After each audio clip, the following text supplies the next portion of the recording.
Hello, Facebook, and everywhere else, wherever you happen to be listening to this episode. I'm Gail, the Legacy Lady, and this is the Legacy Recorder, where we work on telling life stories, whether you are working with someone you love to help them tell their story, working with a family, working with a group, or working with someone who you care for at work. Everyone, I believe, should have the opportunity to tell their story, regardless of their age, ability, or presumed importance or lack thereof. And everyone's story has an impact on the person who's hearing it and the person who will hear it next, and so on. So tonight is episode 14, Why We Need to Tell Their Stories Now. And my intention with this is to hit a few of the reasons why I think it's so incredibly important that we take advantage of the time that we have now with the family members we have that are still alive and with the people we are caring for, that right now in this moment, whatever they are experiencing is important and valid and worth documenting. And this goes for your own life, this goes for your children, your parents, your siblings, your cousins, whoever you're coming in contact with, a stranger on the street. They have a story to tell and it's relevant right now. So, the whys. The first why is our time is limited. There is not an infinite amount of time. And it isn't that we have a lack of time. It's just that we already know it's finite. It's a finite resource. And this isn't about trying to get as many stories down as possible in the shortest amount of time as possible. It's about using the time you do have available efficiently, wisely, and using the tools you have available to help that person tell their life story while they can, while they remember it, and while it's relevant to what's going on in their lives right now. And part of this is coming up because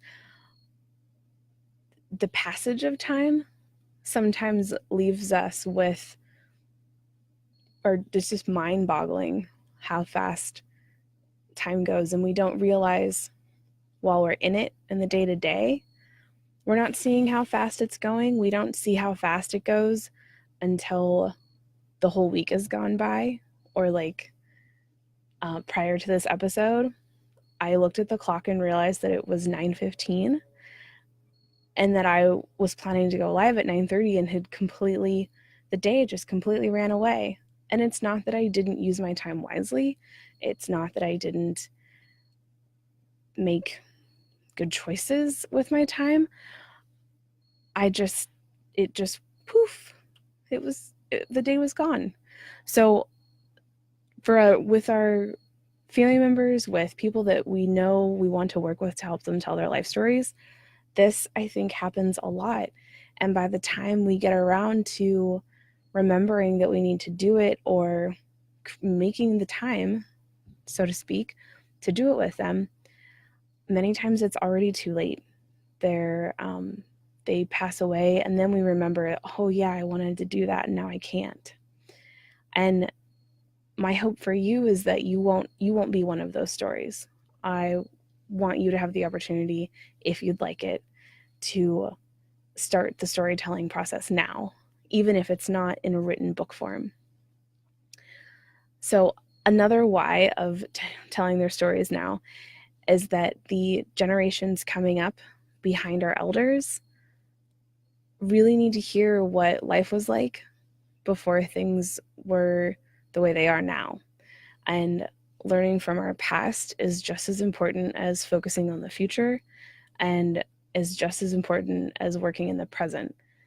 So for me, that's one thing I think is really important for our children and the generations that are coming up, that hearing people's stories that grew up in the 1920s, that grew up in the 30s, the 40s, the 50s, that lived through the 60s, the 70s, that entire century, before it's lost, we need to capture those first person accounts of what life was like in that century, basically, because it's so completely different from where we are now. And in 20 years, I'll be saying the same thing about the first couple decades of the 2000s, that we need to have those first person accounts of everyday people who were living the day to day, who were doing the regular person struggles and trying to figure out life. And right now, the people that lived through those decades in the past century, they're dying in droves. Their stories are going silent. They're never heard. They're going to their graves with them. And it's, to me, it's heartbreaking and a tragedy. So I am actively working to help as many people as I can work with their parents, their grandparents, their great grandparents, if they happen to be alive, to help them tell their life stories for so many reasons. So those, for me, those are the two big whys. So this personal regret, not having that personal regret, and then from a societal standpoint, not having the societal regret of not having captured that historical significance of what that century was like in the day to day, and knowing where we were, understanding where we are, and that helps us see where we're going or where we can go and what things could look like for us. So that's kind of all I have on that. Thank you so much for tuning in and for listening, for wherever you are. And next week on August 30th, I am hosting a free live writing workshop online. That'll be in a Zoom room. The link to that is in the description of this video. And we'll work on actually telling the beginnings of the first page of your story or someone you love. So feel free to bring grandma, aunt, sister, cousin, mom, whoever you'd like. It's open to everyone. And so I'm so excited to see you there if you decide to come hang out with me next week. And happy writing.